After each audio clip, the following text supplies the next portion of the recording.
I know you've heard it said that you can save money by buying in bulk, but then, what do you do with all that meat? Whether you buy your meat in large chubs or in multiple small packages, at the very least you should repackage for long-term storage. The original wrapper is not meant for freezer conditions, so using freezer paper or freezer bags can add an extra layer of protection. Before handling raw meat, though, always wash hands and countertops thoroughly. To wrap using the butcher style, begin with the waxy side of the freezer paper up. Position the meat at a 45-degree angle in one corner of your square and then fold 3 sides over. Complete the wrap by rolling until the product is completely contained in the freezer paper. Secure the wrap by tacking with 1 or more pieces of freezer tape, and then label and date the product with the name of the item contained inside and either the date when it's placed in the freezer or the date by which it should be used. If you purchased your meat in large bundles, you'll want to repackage into smaller amounts appropriate for your family's favorite recipes, typically 1 to 1.5 pounds.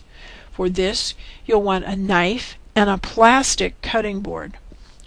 Once you've cut your meat into the appropriate sizes, place it on the waxy side of the freezer paper and flatten into a thin layer to speed freezing time. This will help to protect the quality of your meat. Once you've achieved the desired size and shape, pull 2 sides of the freezer paper together and begin to fold down until the seam lays flat across the top of the meat. Fold your flaps in at a 45-degree angle from each side and then flip to the bottom of your package. This will help to hold your seam tight against the top of your meat and reduce air exchange that can contribute to the development of freezer burn. Again, it's important to secure that wrap in place by tacking with a couple of pieces of freezer tape, and then label and date your product, again with the name of the product and the date for future reference. Even without freezer paper, plastic freezer bags can also protect during long-term storage.